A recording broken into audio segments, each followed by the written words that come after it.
کسی جگہ دیوؤں کی ایک قوم آباد تھی۔ دیو بڑے امن پسند اور صلح پسند تھے۔ وہ لوگوں سے محبت کرتے اور ان کے کام آیا کرتے تھے۔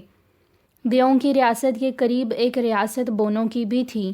یہ بونے بھی بڑے نیک اور شریف تھے، آپس میں ایک دوسرے کی مدد کیا کرتے تھے۔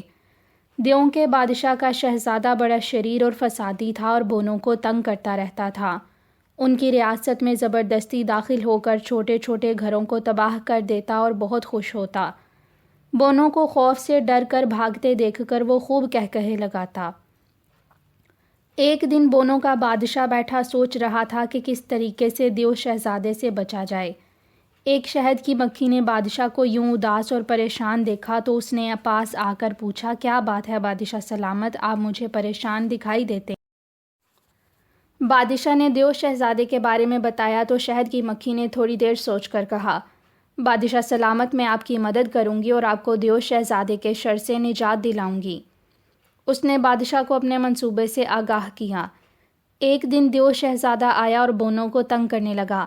وہ اپنی عادت کے مطابق بونوں پر ہنس رہا تھا، ان کا مذاق اڑا رہا تھا۔ تھوڑی دیر بعد وہ تھک کر سو گیا۔ اچانک دیو شہزادے کے کان میں شہد کی مکھی گھس گئی۔ شہزادہ اچھلنے اور چلانے لگا، میری مدد کرو، میری مدد کرو۔ کوئی بھی اس کی مدد نہ کر سکا۔ اس کی حالت روز بروز خراب ہوتی گئی۔